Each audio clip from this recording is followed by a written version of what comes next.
স্বরাষ্ট্র উপদেষ্টা জাহাঙ্গীর আলম চৌধুরী জানান, গোপালগঞ্জে নিহতদের পরিবারগুলো মরদেহ ময়নাতদন্ত ছাড়াই নিয়ে গেছেন। প্রয়োজনে সেই সব মৃতদেহের ময়নাতদন্ত করা হবে। শাহজালাল আন্তর্জাতিক বিমানবন্দরের তৃতীয় টার্মিনাল পরিদর্শন শেষে তিনি এসব কথা বলেন। বিস্তারিত জানাচ্ছেন জিয়া খান।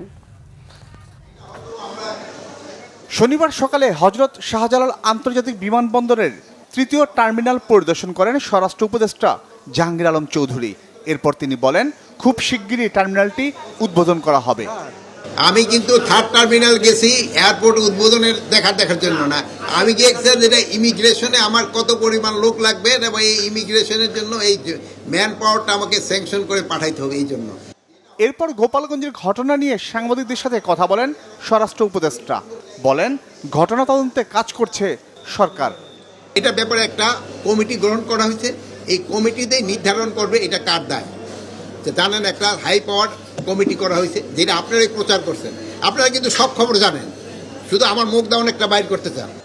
নিহতদের ময়নাতদন্ত নিয়ে উঠা নানা প্রশ্নের বিষয়েও কথা বলেন স্বরাষ্ট্র উপদেষ্টা। কয়েকটা যে দেখছেন যে ডেড বডি তারা নিজেরই চলে গেছে, তো ময়নাতদন্ত কিভাবে হবে?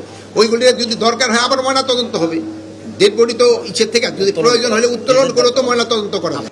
গোপালগঞ্জে সংঘর্ষের প্রতিবেদন প্রচারে সাংবাদিকরা সাহসিকতার পরিচয় দিয়েছে, এমন মন্তব্য করে তাদেরকে ধন্যবাদ জানান স্বরাষ্ট্র উপদেষ্টা।